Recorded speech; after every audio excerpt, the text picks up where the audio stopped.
Good morning, Bucknutters. It is Thursday, March 31st, 2022. I am Dan Rubin. This is the Bucknuts Morning 5 and Change. Those of you watching us live on YouTube, Twitter, or Facebook, see the handsome mugs of Bill Kurelic and Mark Porter, the two foremost recruiting experts in the Midwest and really the world. We appreciate them joining us. Bill, Mark, how goes it? All good. Going well this morning. We have them in separate locales, so there will be no slapping. And they get along great anyway, so it's not an issue. We would not even choreograph something like that fake for ratings. We are not like that. We are here to talk about recruiting. But what we really want is to get your questions. We want this show to be as interactive as possible. You will not get access to two guys with this much knowledge anywhere else at any other time. So let's take advantage of that. I see the viewers are starting to file in here. Bill, let's start with you. It is a huge recruiting weekend. You will be screening it with the Final Four and getting in touch with the recruits. Set the scene for us and let us know some of the names. Sunshine State Spectacular this weekend. The contingent from Florida heading towards a dozen players, and not just players, but great players. It starts today that Cedric Baxter, running back, is supposed to start his visit to Ohio State today. But then you go into the weekend, and all these guys are, as we talked about in an article I did on Bucknuts on Wednesday, they're all friends. They have all been through the youth youth athletics. They've been through the 7-on-7s, all that. They do stuff together each weekend, and they're all coming up to Ohio State this weekend. You've got Brandon Ennis and Carnell Tate, two absolutely elite wide receivers that are coming here this weekend. And then you've got others, another elite wide receiver, Jeremiah Smith. He's just a 2024 wide receiver. Damon Fagan, safety, and the list goes on and on. It's going to be a spectacular group, but it won't just be Florida kids, obviously. There'll be some Ohio kids mixed in there and all. A Georgia kid that's interesting in that his brother is headed to Ohio State on a basketball scholarship, Bryce Thornton, a cornerback from Georgia. So, you can go on and on. We've got this list on our message board, the front row message board, but it's going to be a huge weekend for Ohio State. And it's in conjunction with the scrimmage that they're having on Saturday. That's the Student Appreciation Day scrimmage. Definitely. We'll have all the information up for that. So whichever students check this out, get a chance to go out. That's an awesome feature they have. I don't know how the weather's going to cooperate this weekend, but when it does, that can be a wonderful experience. Mark, you mentioned a few names in there. One of them is Damian Fagan, who's a guy that we will have your recent review of coming up soon. Talk a little bit about Fagan and any of the other names that jumped out to you there. Yeah, we'll do Fagan first. When I broke down his film, it was a really easy breakdown for me. You see right off the bat, we got some hitting, then you have elite coverage, and then you have him coming up and making a bunch of tackles and playing in the box and playing over the top. So he checked the speed box, the tackling box. He's very physical. What I liked about him is he's a football player. There were a lot of tackles on that film that weren't textbook tackles. They're what I call just throwing your body in there and getting the guy on the ground. And when I see a lot of those on film, I know we got a football player. And then Cedric Baxter is the other name that stood out to me. That's your Trey Sermon, Carlos Hyde type back, the big bruiser, the 220-pounder that can maybe go 3 downs. And we broke him down a couple of weeks ago. His highlight film was outstanding. He's someone that I really like as an Ohio State back in this, up in the weather this time, late November, stuff like that. Carnell Tate and Brandon Ennis are two guys that you've done reviews of. And what I'm seeing is, and the NFL is seeing it as well, they fit the mold. Yeah, the long body types is what they have, and they're very explosive. Ennis had to play quarterback this year, but, he's 190 pounds, almost 200 pounds, and I compared him to like a Deebo Samuel or that A.J. Brown. I know those guys are heavier, but he was so strong in the legs, the way he powered through arm tackles, and, of course, Tate, the long receiver from IMG that we got to see up here at the Hall of Fame, and he put on a show with a nice one-handed catch, and, we've been breaking him down and watching his films. It's just absolutely outstanding. So, like Bill said, the contingent on campus this weekend is going to be outstanding.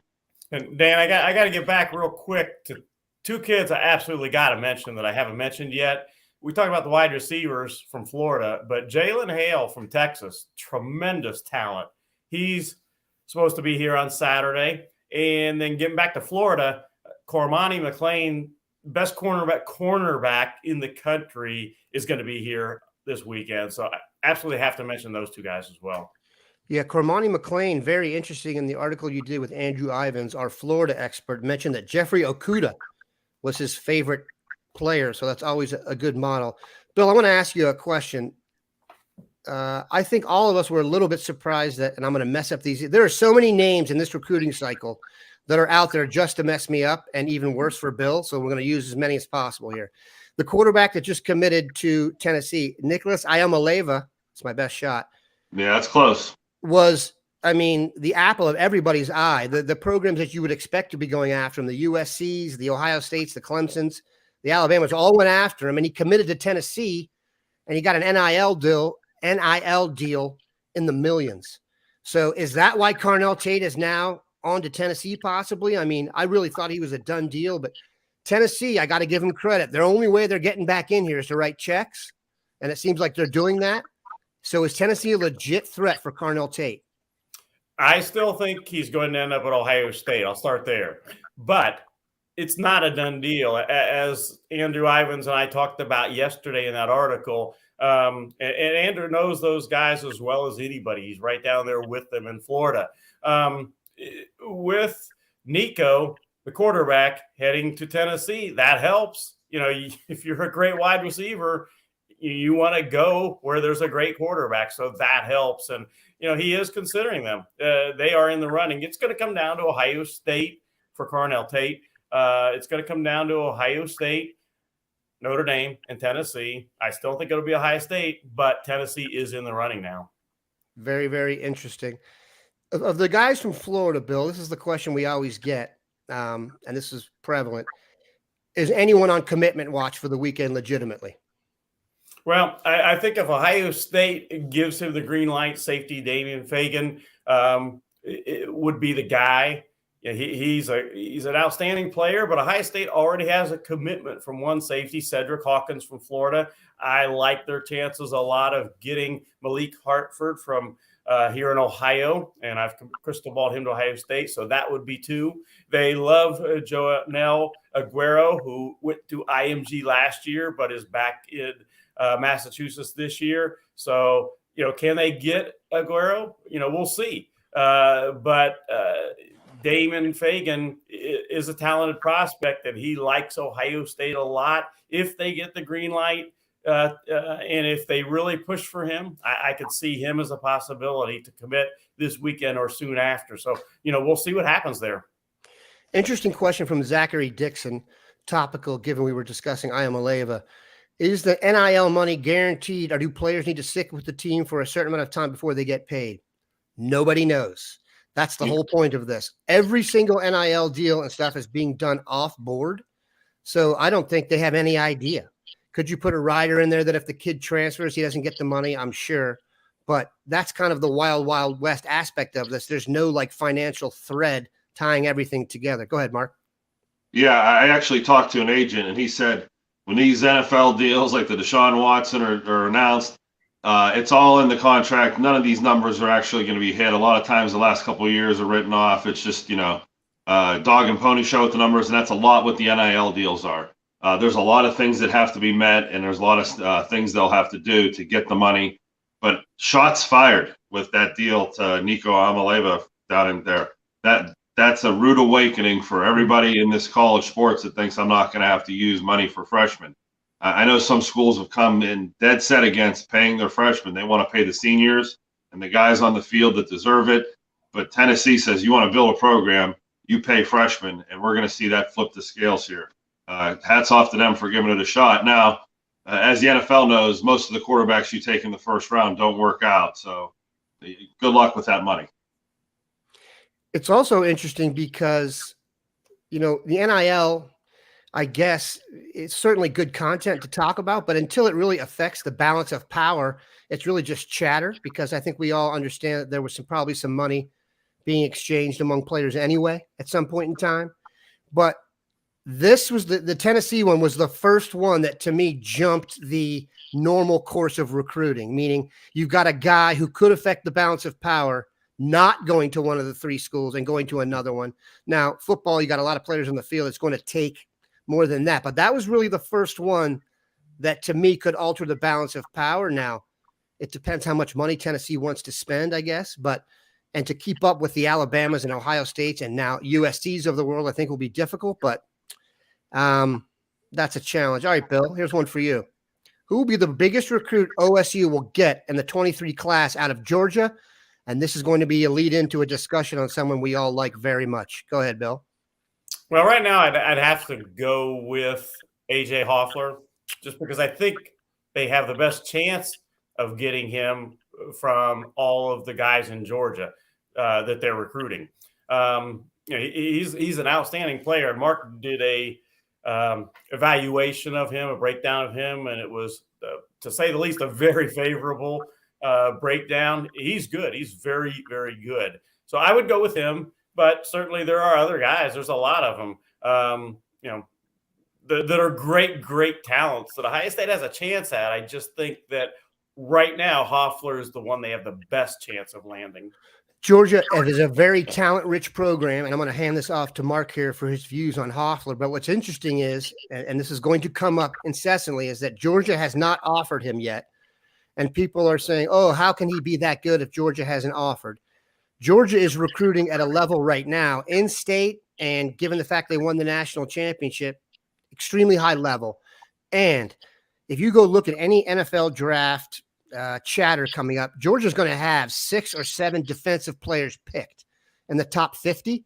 So they are out selling that big time. I think they feel like they're going to get their top few targets this cycle more than any other because of that. And that's the reason Hoffler hasn't gotten an offer. Now, if they don't get those guys, there's no law saying they can't come in on Hoffler late either. But Mark, you were really high on Hoffler, and there's a review of him up on the site right now.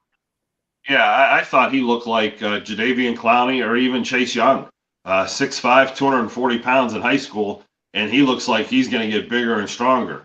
What I liked about him is his first step and the explosive first step. He's got a sprinter's type first step and explosion out of the blocks, and people brought up the competition he's playing, and he blew by those tackles so quickly that I went back and watched it again and watched each tackle that he beat up. And yeah, there are some kids on there that aren't 5-star players he's going against, but for the most part, they're able high school bodies. I never like to bang a kid too hard because of the competition he faced, but he did exactly what he needed to against poor competition, average competition, great competition. He dominated it all. Pass rushers are the hardest players to find. The NFL has the hardest time finding pass rushers. I can't believe Georgia hasn't offered him. If I'm a college team and you find pass rushers, they want to come play for me. I'm taking as many as I can get, and we'll let it sort itself out in my program, not somewhere else. For Hoffler not to have Georgia doesn't bother me. I would miss on a player like that all day long if other people didn't agree with my evaluation. He's truly shocking, and I don't like to hype guys up. I was shocked there wasn't more hype about him. I like to hear it. All right, Bill, anyone can take this. We'll give you the second part of the question, Bill. Good morning, gentlemen. This is from 9 Wisdom. Can someone please give insight on whatever happened to wide receiver Jalen Harris? I thought he had a lot of potential. Ohio State's a hard place to get on the field. I believe he's Jalen Harris. Was he Cleveland Heights? Good receiver, really good basketball player, just never clicked for him. And he waited it out. We give him the credit for that. But listen, if there's a wide receiver depth chart that's hard to crack here, ask Jamison Williams, okay? It's that hard. But the key part of the question here, Bill, would like to know, are we getting Richard Young? You both can comment on Richard Young. Bill, you can comment on who he is and his recruiting status. And Mark, you've done a review of Richard Young, and he is a standout. Go ahead, Bill. Real quick, getting back to what you said about the depth chart at wide receiver, you had 3 1,000-yard reception guys last year. That's crazy. And they're all first-round NFL draft choices. Whenever I talk to somebody nationally about Ohio State wide receivers, it's just that they immediately talk about how crazy it is, how many great wide receivers Ohio State has every year now. That always gets brought up by people nationally that kind of do this stuff that I talk to. As far as Richard Young, I still think the likely order right now as it stands for him, and I still think it's likely going to come down to 3 schools: Ohio State, Alabama, and Georgia. In that order would be the 3 right now. Do they actually get Richard? Who knows for sure? We've talked about before. It's recruiting and things change constantly, but I still like that as my order for him right now. Mark, I'll go to you one sec. Speaking of NIL, Travion Henderson taking advantage of the NIL certainly doesn't hurt when it comes to recruiting running backs, and the fact that he got the ball early. I think all these guys can look and see, if I'm the best player, I'm going to get the ball. And Richard Young is a good enough guy that, with running backs, they can hit the ground running. I would not be surprised to see him get carries as a true freshman. Yeah, you know what? Ohio State's recruiting all styles of backs. We talked about Cedric Baxter, and we see some scat backs that fit the spread. This young kid, I love him. The vision, the explosion, the way he runs, he's going to be a perfect fit. And you're like saying, you need a caddy for these other running backs. And I don't know how, like receiver, like you come to Ohio State, it's tough to get in these rotations and tough to get on the field, and even more so as a freshman. I like his talent to be able to do that, but it's just like, who do you kick out of the rotation to get him in there? So again, I think that's a great player for Ohio State to get, but seeing the repertoire of backs they've offered so far, boy, I'll take any of them right now. I'm not going to get picky. Bill, do you think they have a favorite? They like Richard Young a lot. They like Justice Haynes from Georgia. And the kid that's visiting this weekend, or today actually, from Florida that we've talked about, Cedric Baxter. I agree with Mark. I take any of those 3 guys in a heartbeat. But I just think right now Richard Young is the number 1 guy on the list. But again, you're splitting hairs. Love to have any of the 3.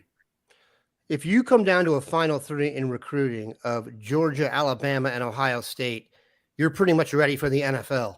I think I'll bet if you go do a research project on that, and any guy who came down with those 3 as his finalists probably has a beach house. And that's good for him. All right, Bill, here's an obscure one.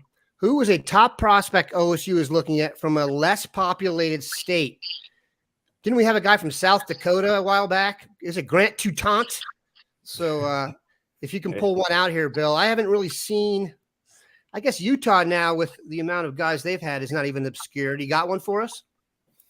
Well, Devin Brown, certainly it would be at the top of my list.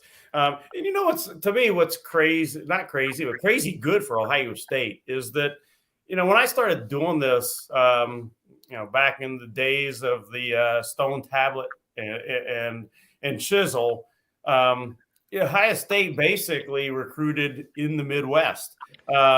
They've spread out farther and farther every year, but still 15 years ago, let's say, they weren't getting guys from some states. In my 35 plus years of doing this, they had never gotten a guy from Wisconsin that they actually signed.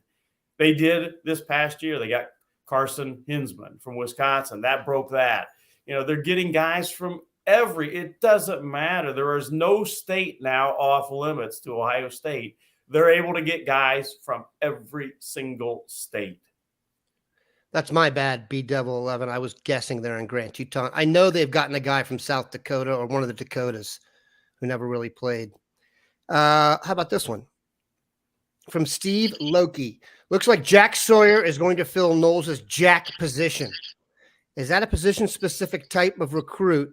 And who in the 23 class would they recruit for that? Mark, any vibe on that?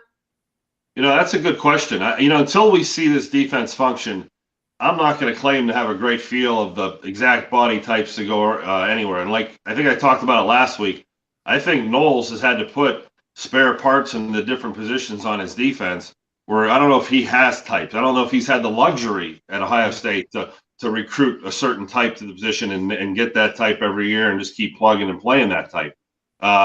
Jack Sawyer has to get on the field. I don't care what the position is. He's just going to be too good of a player, and I'm glad to see his name's already popping up in spring ball as one of the guys.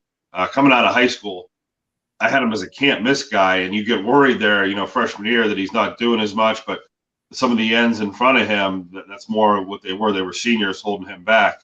I think they're just going to unleash him this year. And the jack position, until I see it, and I'm watching all these names pop up on Bucknuts of the different positions, but until we see who actually wins those jobs, it's hard for me to say the exact type of recruit. But any recruit that looks like Jack Sawyer, AJ Hoffler, all these guys, we'll take and plug and play them. No doubt. Bill, this was our conversation before Mark signed on today. We talked about how USC is literally becoming what they should be, and Sue is on it as well. Do we have a good shot on any Cali kids, or has Lincoln Riley got them all locked up?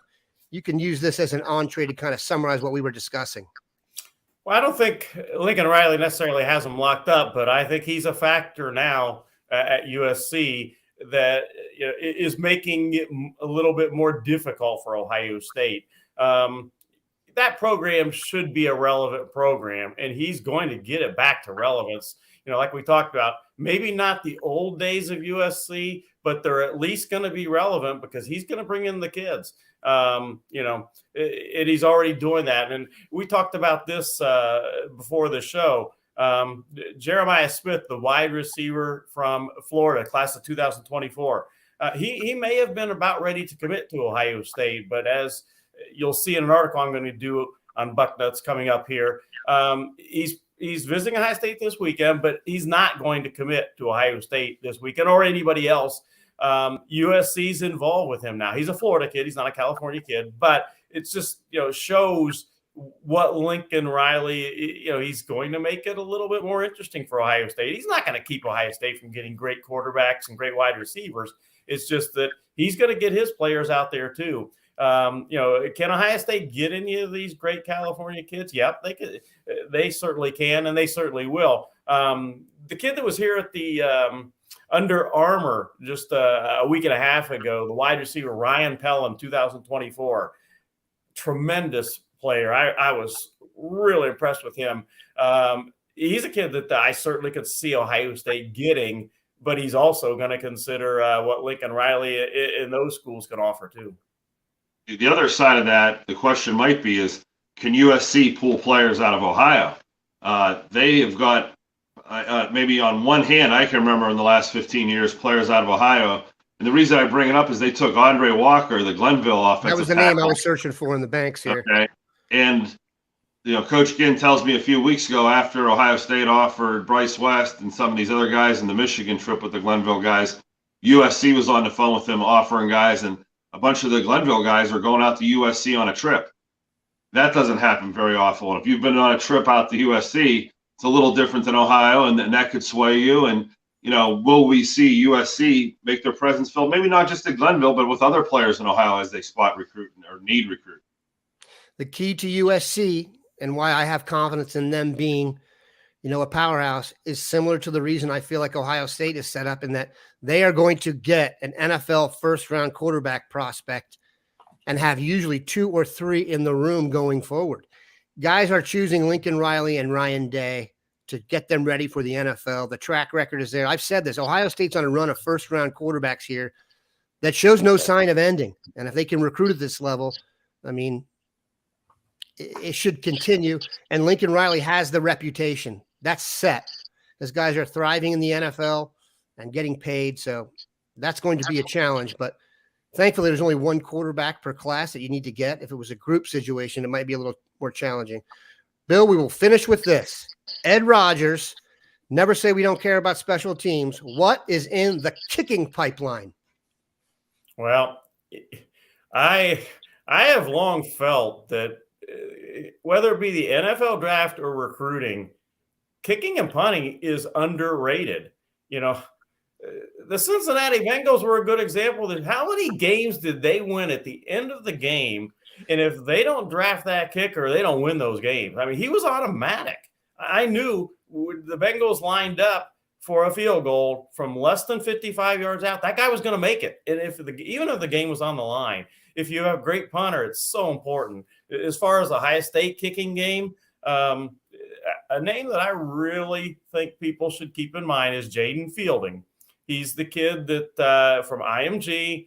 He is a preferred walk-on that I think eventually will be on scholarship, but he has a tremendously strong leg. Watched him in person beginning of the season. He's going to, I think, factor in sooner rather than later. He could be the guy kicking off for Ohio State. He's not going to replace Ruggles as the 45-yard on-in type field goal guy, but eventually he will, I think, be the field goal guy, and I think he's going to give Ohio State a weapon kicking off this year.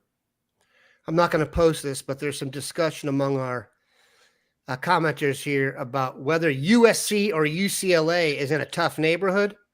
And the answer to that is USC. UCLA is in Westwood, which go Zillow some houses around the campus and inherit an oil fortune if you want to move there. But I will say this. I went to USC for spring break with my boarding school roommate for senior year, and USC is next to a tough neighborhood called Watts. Watch the movie Colors if you haven't heard about it. I don't think that's going to dissuade anybody from going there, by the way. There's other sites to see at USC that are quite appealing, let me tell you. We appreciate the two studs of recruiting with Ohio State stopping by. It's going to be like this every Thursday. We want you to fire as many questions as possible. Like I said, we want the show to be as interactive as possible. If you can smash the like buttons and subscribe to all things, we would appreciate it. Have a good one, Bucknutters.